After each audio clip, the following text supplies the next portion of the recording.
The San Diego convention opened yesterday, and already it's in high gear. Superheroes are everywhere. Someone has mixed an Amazing Spider-Man in with the Peter Parker the Spectacular Spider-Man series. This will not stand. You ruined the collector's value! Never remove from books! Yes, I have a question.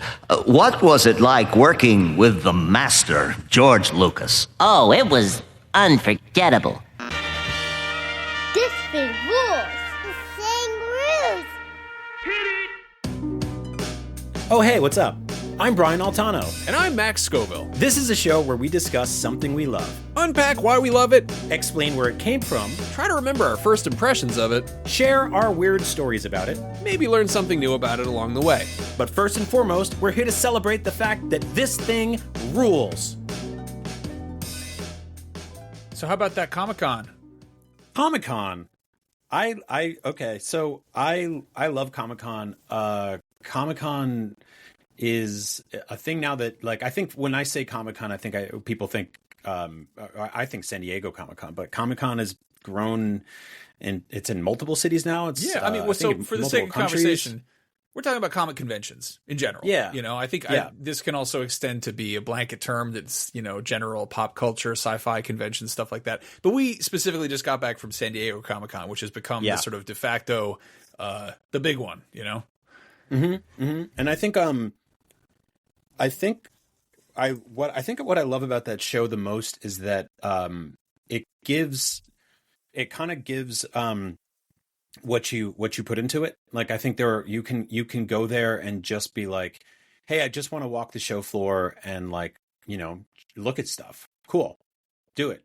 Oh, I want to be in the same room as famous people. Cool. Yeah, you can go to a panel at Hall H, and you and we had to talk to a lot of cool people at work, but also, like, we went to our first panel this year, and just being in the same room with people who are making something really fun and cool and entertaining, like, it was wonderful. You could be like, I want to go to activations, or I want to buy exclusives. Like, I want to get toys you can only get here. All of that is there for you. And I really love that about it. And I think specifically what's interesting about Comic-Con is that it started out as sort of this, like, collection of nerdy stuff and artists, right? It was like, it's ultimately like it's because of the celebration of comics as a medium, and comics as a medium has sprawled into so many other mediums at this point that, you know, it doesn't even mean anything. And, like, I think when Comic-Con started, it was, you know, comic books on sale, and there's, you know, a couple of collectibles and toys, and then there's this area called Artist Alley where these, like, independent artists are all, like, selling their stuff that they make by hand and all that. And, like, little by little, it's got, you know, commercialized in good and bad ways. And, like, a lot of, like, big major studios have elbowed in and be like, Comic-Con is about Netflix and Paramount and Hulu and all this stuff like that. It's become basically a pop culture carnival. Yeah. And it's funny, the idea of a comic convention, I think what we imagine as being a convention for pop culture, typically comic focused, but larger, you know, generally it's like fantasy fiction, that type of thing. It actually predates the popularity of comic books. Like, some of the earliest conventions were just sort of sci-fi in general. There was one in 1939. The first world science fiction convention was held from the 2nd to 4th of July, 1939 in New York City. And it's really charming to look back at it because people cosplayed. Yeah. Like, I mean, there's some things in convention culture that are just kind of just dyed in the wool there. Like, it's just always been there. There's actually earlier recorded comic convention shaped events. Like, they had one, I think, in France in the 19th century. Like, it, you know, going back to the days of, like, you know, Jules Verne and you know, H.G. Wells, and just, like, the earliest, you know, speculative fiction, if you want to be a real snob about it. But it's like, it's a chance to gather with people who like to celebrate an escape from reality. And it's, I think it's a little bit less of a theme than something like a Renaissance fair, or a haunted house, I guess, or a circus, but it's got a little bit of DNA of all of the above. And it's really neat. What was the first convention of this type that you ever went to? I went to New York Comic-Con in 2009, and I went in. I didn't have enough money to buy a ticket, so what I did was I faked I was running like a website at the time, and I used those credentials to sort of like show like a masthead and like bylines and stuff like that. And I got in as press, and I printed like business cards on my mom's printer, and I got to go to New York Comic Con in 2009. I remember like Rockstar Games was there, and they had this like they had like a truck, and they were handing out rolling papers, I think, for must have been GTA Chinatown Wars maybe at the time. And yeah, there was just like there were I think I saw Todd McFarlane. There were like guys that just walked by. I remember like there was like this dude in like a 9-foot tall Hulk costume, and he got in like a fake argument with a guy in a Batman costume, and I just thought it was the fucking coolest thing in the world. And the idea of being in a room full of a bunch of people that loved stuff that I loved, or adjacent to stuff I loved, and people who love stuff way more than I would ever love something that I love, and way less too. Like, was just this thing that, like, I think, like you mentioned, Haunted House. It's got this sort of Halloween feel to it, where everyone is sort of like getting together to, you know, dress up and you know, get treats and kind of just hang out and party. And I just loved the. There was something really nice about the Jacob Javits Center in New York, and you and I have covered New York Comic Cons before, where it's like almost like a greenhouse, the way that building is designed. So there's natural light that comes in that you don't really get in San Diego. You get that outside in San Diego, obviously. But in October in New York, you know, you're likely to get rain and fog and stuff like that. But being in there, like, it's well lit, and there's huge ceilings. And I remember just thinking, like, this just feels like just infinite possibilities here. And it's always been special to me. And the fact that you and I got to go back to New York Comic Con for work and like get paid to do it is, you know, the kind of thing I would still do for fun. And so, like, yeah, that was my first one ever. What about you? So I went to Comic Con in San Diego in 2006, and wow. Yeah, I went for fun. A friend and I were both like big into nerd stuff. You know, I was kind of in that, like, I don't know, I was listening to a lot of MC Chris, and I was like, yeah, I'm a geek, you know, and I'm like, oh, I like geek stuff. And it's become so, like, it's like the most popular, you know, fiction, the most popular media is like nerd centric. So it's not really, you know, you're not like a second class citizen if you like comic books. It's kind of just pretty mainstream, honestly. But at that time it was this wonderful era of like, hey, maybe this stuff's kind of cool. Maybe this is okay. And like, you know, I think it was right before the sort of, I mean, it was like right before the MCU launched. You know, there were superhero movies coming out. Like, that was the summer that, like, God, it was X-Men 3: The Last Stand came out, and I was there like the midnight showing, and it very much like had the same energy of that, is where you're in a place with a bunch of people who have the sort of same general interests as you.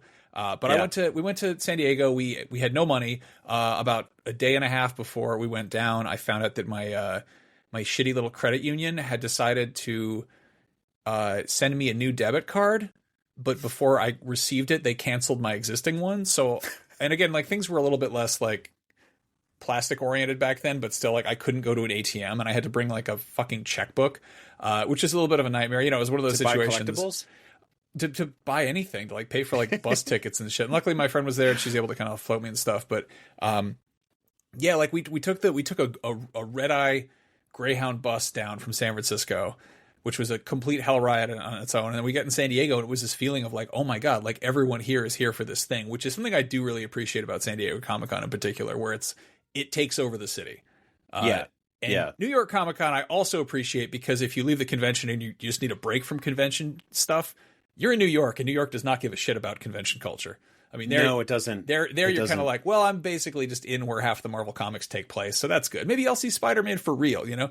Yeah, I know the San Diego Convention Center, like every convention center, hosts a wide variety of conventions, but I feel like I never hear about them. Whereas Jacob Javits Center, like, I think New Yorkers are just like, oh, there's, you know, they're doing this food convention there. Mm-hmm. And tomorrow there's this like jewelry convention, like, and New York is just like, it's too big to care, but all things funnel towards downtown San Diego for Comic-Con, sure. Right? It's a full takeover. We always joke, but like, you go to any restaurant, you go to like a nice restaurant, they'll have like a bunch of signature cocktails being like, oh, the Superman, it's a martini with some blue stuff Thorsicle or whatever. Yeah, it's just the Pikachu omelet, it's yellow. Like they always do some stupid nonsense like that, and like sometimes they don't even make it yellow. I mean, that's. I mean, I guess you have to with an omelet, but like they'll be like, "Have you tried the Spider-Man cocktail?" And you're like, "Oh, is it like red and blue or something like that? Does it have like webs on it? Like what's the?" And it's just like, no, it's just like a gin and tonic, and you're like, he would never drink that. Like it's like an old lady drink, and he's in high school. But no, like so I went down for San Diego Comic-Con, and our grand scheme was we were going to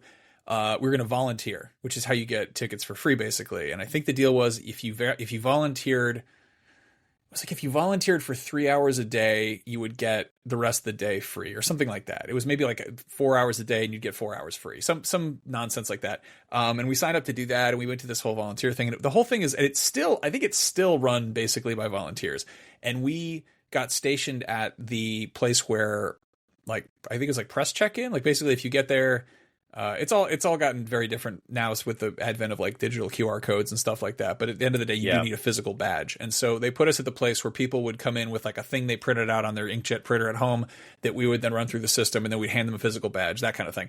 And I think we were at like the press or maybe exhibitor section, but basically we were sat behind the counter, and we had access to the computer that said who could go to Comic-Con and the printer that printed the badges. And so we sat there doing this whole thing, and it was just kind of like an interesting like perspective on this show anyway. It was almost like we had our own little booth.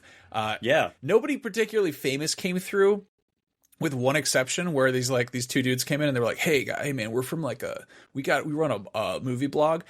We have a guest who needs a badge. Have you seen Donnie Darko? And I was like, yeah.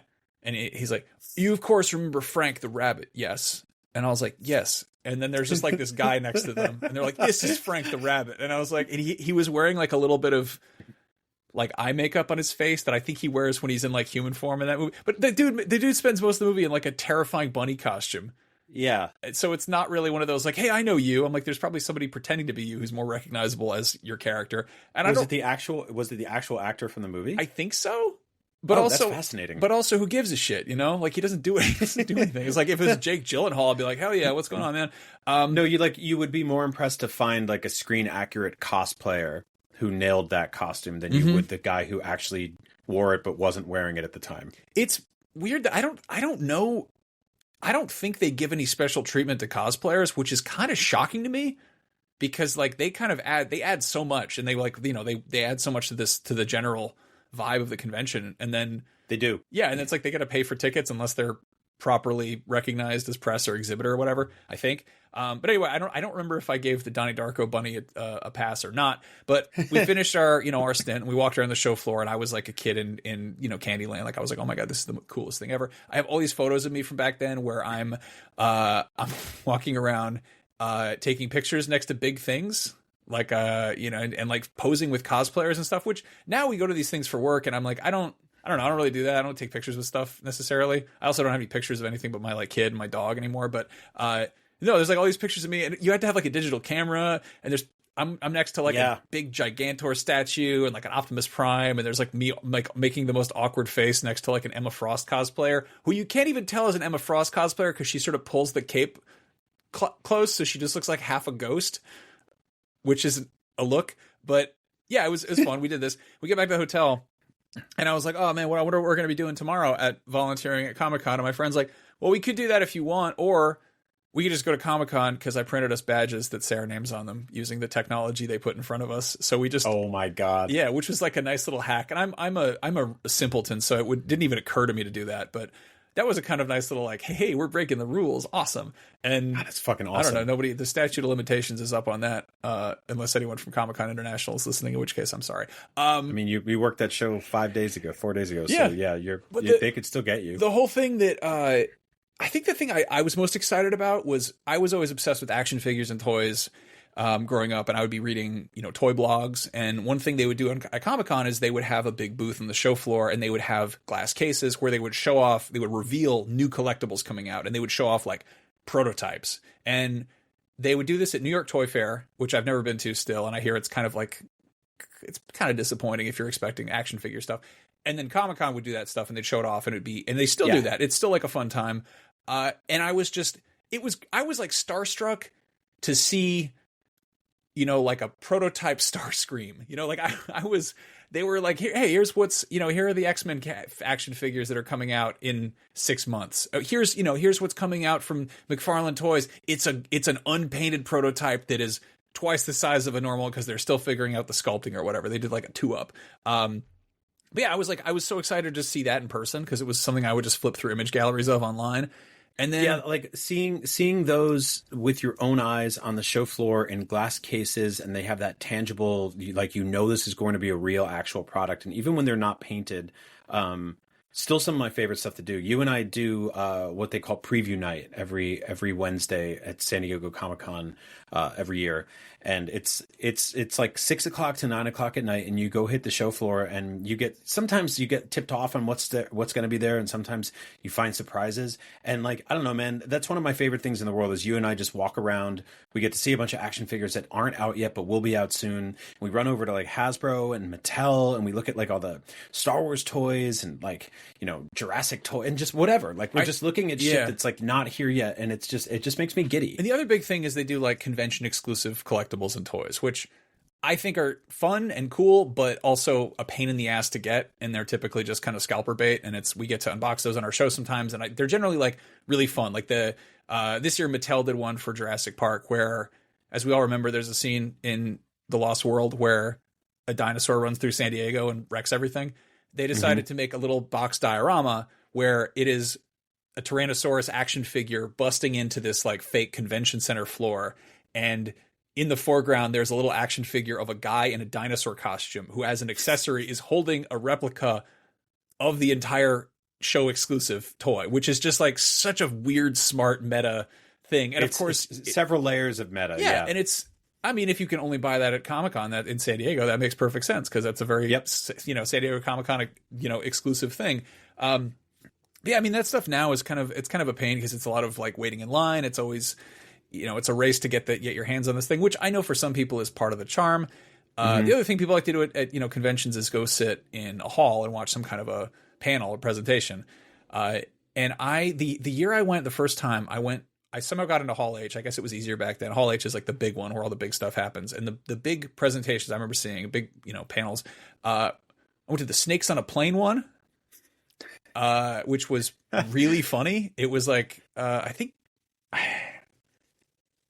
Kenan Thompson moderated, and then it was the director who I think had done 2 Final Destination movies, and then Samuel L. Jackson.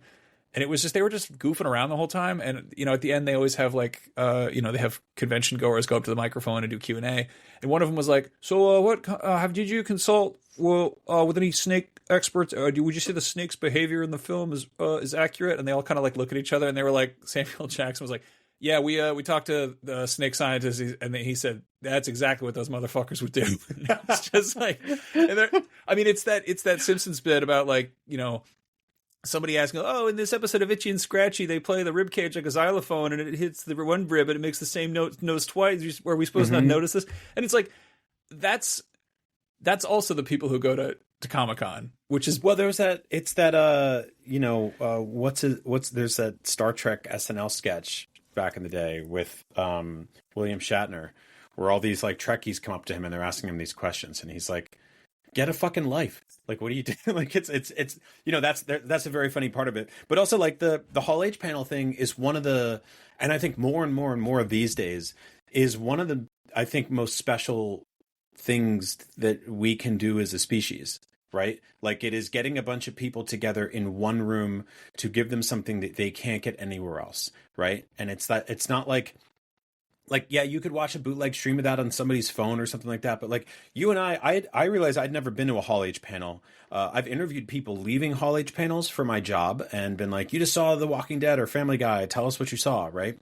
But I don't think I've ever actually sat in one until a few days ago. You and I got to go when we were asked to cover this for work. Which is a very stupid sentence, but we've established we have silly jobs that we're very grateful for, and we try to give our all to everybody that helps keep those jobs going. We were doing some real important frontline journalism. They needed us to go to the Coyote versus Acme panel and find out what's going on with that Wile E. Coyote versus John Cena movie, which Yeah, so coming out, which was good. We made a whole video about it. It was great. As if you don't know, they're making a live action cartoon hybrid, a la Roger Rabbit, about Wile E. Coyote suing the Acme Corporation for all the times that all the shit exploded in his hands and his head and fell on him and killed him and crushed him when he was trying to eat that big chicken in the desert.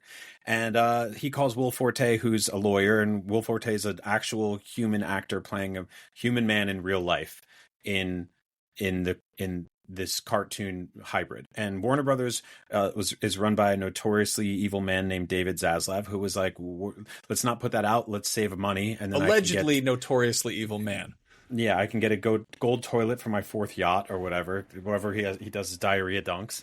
And they canned it. And then a company called Ketchup got distribution rights, and now they're making the movie again. TLDR, you and I on a Saturday morning, slightly hungover, were in a panel for Coyote vs. Acme, hosted by comedian Paul Scheer, who you and I have played video games with before, live, together on stage in San Francisco, thanks to our friend Mike Drucker.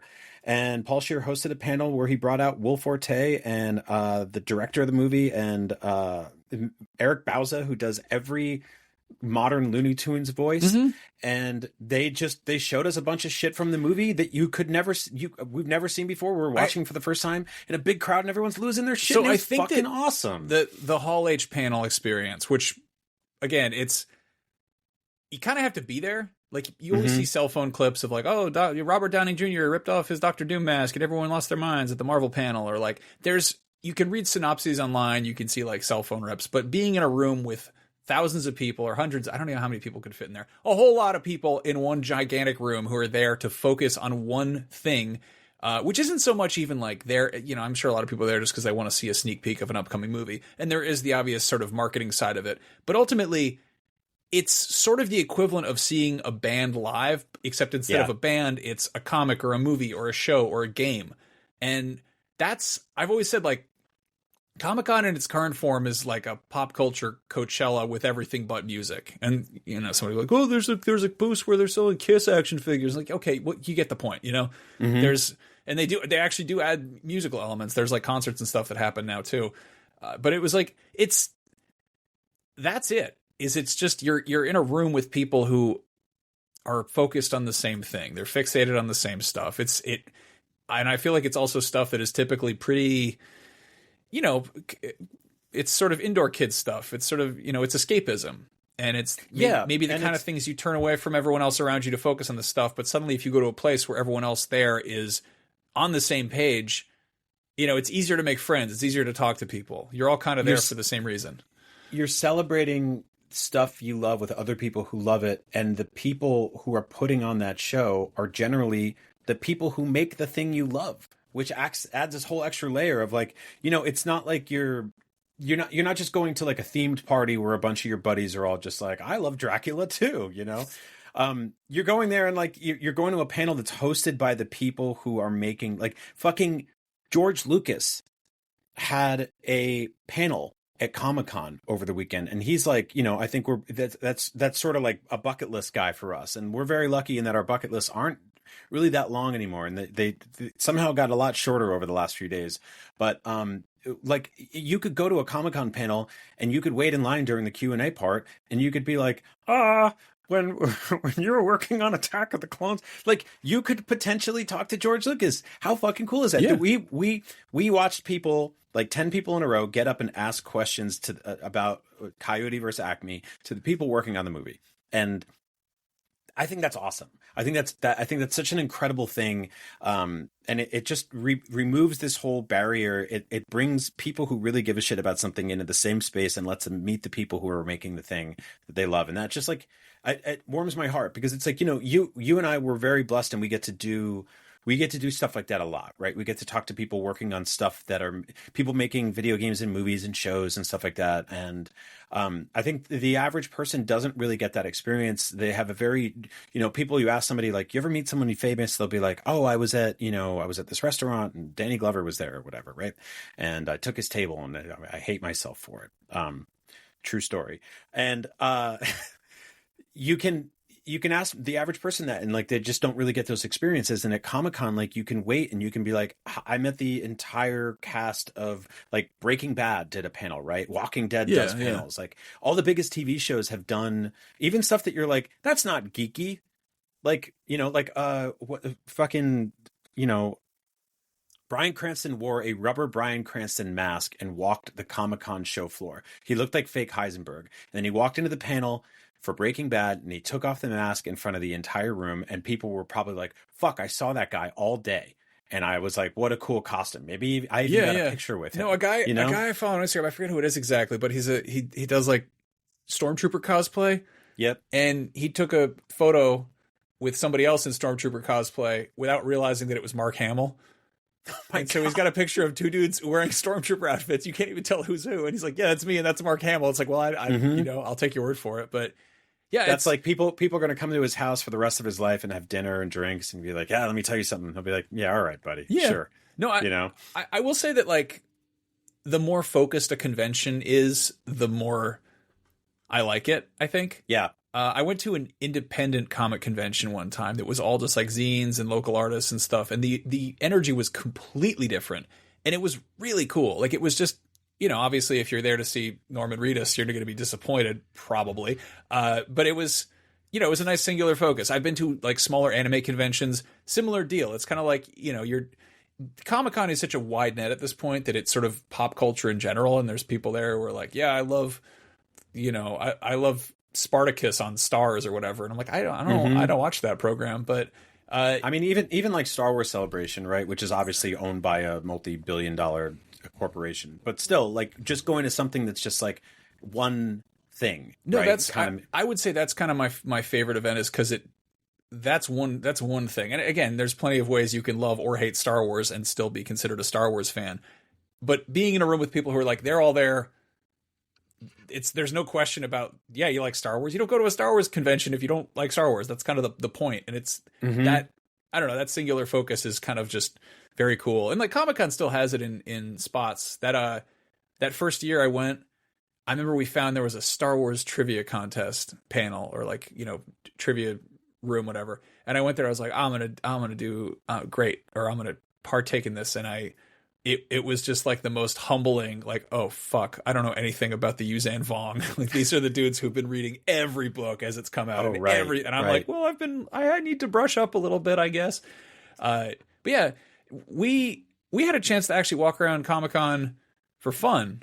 Like, yeah, like that's the sort of you know, monkey paw thing of what we do, is that we usually go in, we're booked from 8 a.m. to sometimes 10 p.m. for shoots and interview and scripts and all this production work, and then we wake up Sunday morning and we fly home, right? And we don't really get an opportunity to sort of just like hang out. And yeah, I mean, there have been years where I don't think I've gone on the show floor, or if I have, it's been for like 2 hours, and it's scrambling to make videos and then leaving. Yeah, that's the sort of like the very interesting thing about that. And, you know, again, like we're very lucky to do what we do, but like there are parts where you're like, you know, you don't want to lose touch of what it's like to be a fan who loves stuff too, right? And to reconnect with the thing that made you want to do any of this to begin with, or made you really love what you love, all this stuff to begin with. And like, you know, neither of us, I think we'll never lose that. Like, I'll never stop being a fan first. Like, but this year we got to wake up on a Sunday. We're like, let's fly out tomorrow. And today, let's just like have a lazy ass day. Like, we'll wake up, you and me got Bloody Marys and lobster rolls, and we had those before we didn't just walk around the show floor with lobster rolls. Don't be that guy. Don't bring fish sandwiches to a convention center, or on an airplane. So yeah, we got to the convention center and we're like, oh, we can buy presents for ourselves and for, you know, our wives and kids and friends and shit like that. And we just kind of bummed around, and we found this really great, what's his name? The artist we both found that we bought shit from. Hold on, I'll grab his thing. Yeah, Brian's getting the thing. But no, we found this artist who had a bunch of really great. I realized that I bought maybe the most like I bought a book he put out that was called Keep It Down Up There, which is just a bunch of panels of like basically like panels of people doing loud shit. The idea of like, this is what your upstairs neighbors are doing that's making such a racket. And it's cute. My kid loves it. It's got a bunch of noises in it. But the reason I bought it is because we were standing at his booth just cracking up at his other panels and comics he had. He had one that immediately caught my eye where it was just two panels. First one is Eazy-E saying fuck the police. And the next panel is Eazy-E and Ice Cube, and they're sitting like they're at like a little girl's sleepover, and they're curled up like teenage girls, like they're like this. And it's fuck the police, says, and then marry the firemen and kill the paramedics. Yeah, like they're they're playing the game. Yeah. So it's great. It's great. And yeah, his name's Luke McGarry, and look up his work. But I bought this thing that we were in tears about all day. But it's called a sexual predator coloring book, and it's all erotic drawings of the predator from the hit movie Predator. So not like a sexual predator, like, take a seat or whatever, but it just the fucking predator. And it's just quotes from the Predator movie over or under him, just doing like, he's just like laid out on a rock topless. And I can't, it's one of those things I could be, ask me in 5 years if I'm in the worst mood and I open up a drawer and I see this thing and I'm going to be in tears. Like it's so just good. And it's all like quotes that are just like like it's like get to the chopper, but he's just like he's wearing like assless chaps riding like a motorcycle. Or it's this stuff will make you a sexual Tyrannosaurus, and he's just like working on a car and it's wearing like jean cutoffs. It's so goddamn funny. And I love that element of it, of like, you and me go there, we go looking for toys. There's exclusives from Hasbro and Mattel and Marvel and all this shit. But also like you find an artist you've never heard of in your life. Yeah, I mean, and it's you're like, discovery. Like we don't, and again, we have all these algorithms and stuff that spit things out at you, and it's always nice when a friend recommends something, but like it's very rare to be walking along and then see a really cool thing that you like and then come away being like, I appreciate this thing a whole lot. You're wearing a shirt that we got at a booth that just sells various Lovecraft themes things. They have like Lovecraftian hot sauce. They had a record that I would have bought if transporting records in a already stuffed suitcase is not a bad idea, but it was a collection of like H.P. Lovecraft style jazz. So like if there's a bar in Innsmouth, full of arcane haunted fish people or whatever, what would they be listening to there? And I don't know. I might track that down online, but like that's a novelty. Like so much stuff. I guess maybe that's what I don't find interesting about the exclusives is if I really wanted, I could get it on eBay or whatever. But like going and rooting around in some weird back corner and finding, a toy company I never knew existed, or some bizarre weird old thing, or like a hand-drawn custom designed silkscreen t-shirt that somebody made. Like this might get spat at me by an algorithm on Instagram or something, or, I might see it out in the wild on somebody, somebody wearing a cool shirt or something. But like the sense of just actually being able to browse is harder to come by. And yeah, that's like, we both know him now. We've met him a couple of times, but Alex Pardee, I've shouted him out on the show before. It's one of my favorite artists. I wear, if you see me on Instagram, I'm constantly wearing his shirts. He's got a booth in the corner of Comic-Con every year, and he and I was a fan of his work in the early 2000s when he was doing like independent hip hop album covers, and I was like, this dude has such a distinct style. And over the years, I just supported him publicly. I was always just like, oh, here's Alex's new shirt I'm rocking, or like I would retweet his artwork and stuff like that. And one time I put up a picture of a bunch of sculptures I did in college of like robots, and he left this really nice comment underneath, and I was just like, man, that's really fucking cool. And we sort of became mutuals, and then since then I make it a point to go see him at Comic-Con every year and support him, get one of his shirts. And he put out a new book recently, and I was like, oh, I'm gonna buy it as soon as I get a second, blah blah blah. And we ran into him on the show floor, and you got a shirt, and he hit me with his new book and then signed it and drew like this really cool like little skull in the corner of it. And that's the kind of thing where I'm just like, yeah, like you can just buy that on eBay. You can just buy that online. But like catching up with him, how are you doing? How's your show been? Like looking at all of his art in one physical space. I love that so much. And it's like, I think that stuff is more important than ever when all the big studios, and for our jobs, we benefit from this as well. But like when a third of the show floor or half of the show floor or 2/3 of the show floor is Netflix, Paramount, Hulu, HBO Max, Star Wars, like all of the biggest, like these are not just like scrappy independent artists, in the artist alley and stuff like that. These are big ass companies. And a lot of the other booths are people reselling exclusives that those guys are selling, or were selling 50 feet away. We saw like a couple of Comic-Con exclusives that went on sale for like $100, $150. They were getting flipped for 300 on the show floor. And like, that's just like, that's a part of it too. Mm-hmm. And, you know, people maybe don't want to go on eBay and they're like, I have the money, so I can buy this right now without waiting in line. But yeah, there's all little parts of it like that. But I appreciate that the artists haven't been pushed out of the comic book conventions yet, because like that's totally the artist created the art to begin with, right? Yeah. I realized that I think this is the first. I mean, this is not I've been to plenty of Comic Cons where I don't come away, but I realized we walked the show floor and I didn't buy any comics, and I kind of wish I did buy some. I guess I bought like the little book by Luke McCary, but like I don't know. That's the thing. If you want to dig through bins and bins of comics, that was why they invented these things to begin with, so you can go there and find the back issues you're missing, and that was the thing they were doing before the internet existed.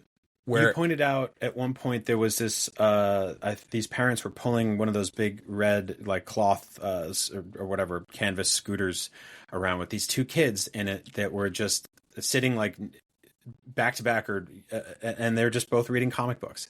Yeah, and it was like that gave me such a completely different reaction than like when I took my kid to Disneyland and there was a kid in a stroller holding an iPad watching a Disney movie.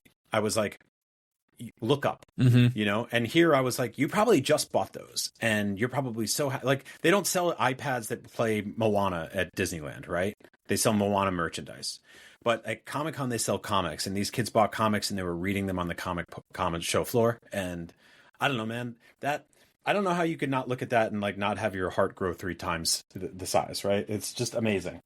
Yeah, that was really cool. And yeah, it's not just a comic convention. I guess this episode's kind of really about just convention culture in general, but it's a fun thing. It's a nice celebration of the stuff we love, which is just the whole point of this show too, is taking the things that we like and highlighting them. But this was the first Comic-Con in many, many years. You and I clocked this, that we didn't get to do a thing that we've been doing for 8 or 9 years straight now, which is have Todd McFarlane come visit our studio and show us the new toys he's working on.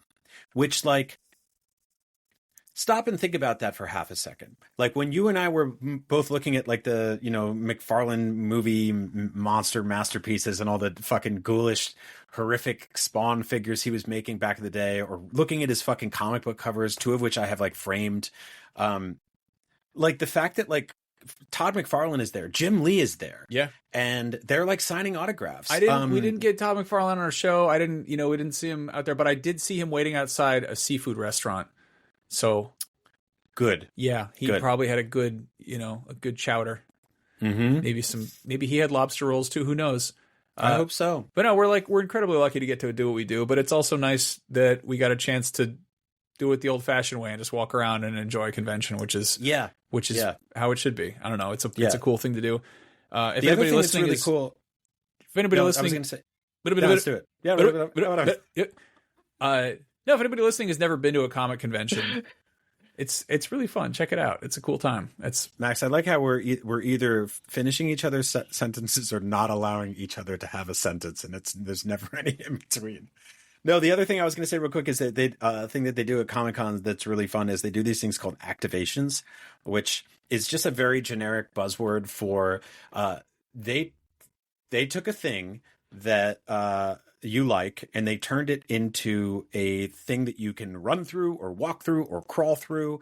And every year, like I remember like a couple years ago, they're like, it's the Assassin's Creed zipline experience. And I was like, he doesn't, I guess he ziplines a little in those games, but not really. But like the idea of like, you can be Ezio and climb a tall thing and then fly down. They're generally pretty stupid.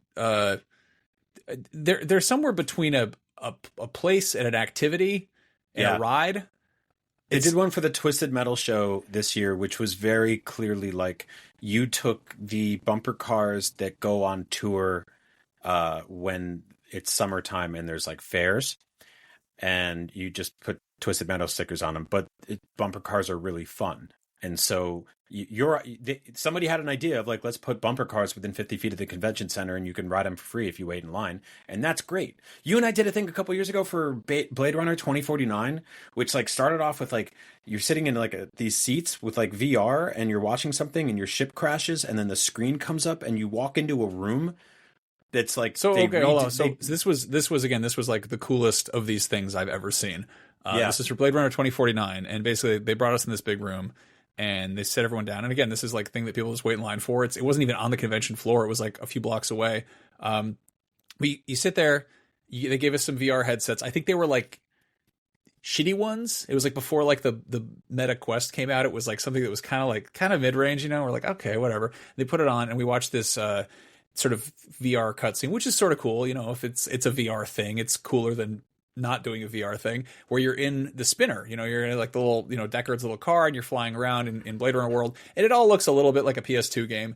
And we crash. And I was like, God, I hope that wasn't it. And then we take off the goggles. And while everyone had their goggles on, they had lifted up a giant curtain. And behind the giant curtain was a complete recreation of a street in Blade Runner. And like there was a whole set, a giant crashed spinner vehicle directly in front of you where the spinner had crashed in the VR thing you just watched. So wonderful, you know, prestige there. And then you walk in there and there's actors dressed up like, you know, like replicant prostitutes or whatever from Blade Runner. And they had weird noodle stalls and they had it felt like the scene where they walk through, and this is no hyperbole, but it felt like the scene where like the cast of Wizard of Oz walks through the black and white into the color world. Like they're in this like house that just landed from a tornado. Yeah, and I don't think that's what they were going for, but it was that, but like fucking dystopian. And again, like I would pay so much money to go to like a Blade Runner themed haunted house or a whatever thing, but they're just doing it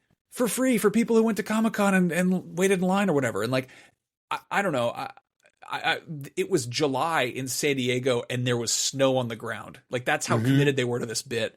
And it's like sometimes it's a little bit like a Renaissance fair, but like, yeah, I don't know, it's like a sci-fi fair too. It's cool. So yeah.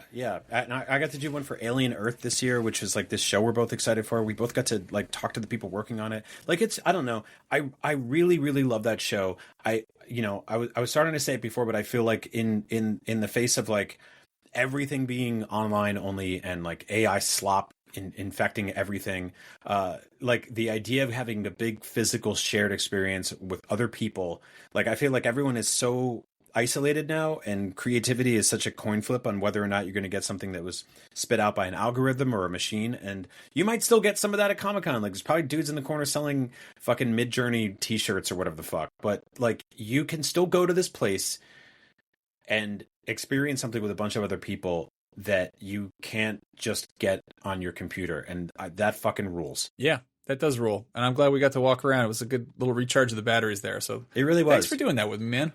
Of course. I had so much goddamn fun.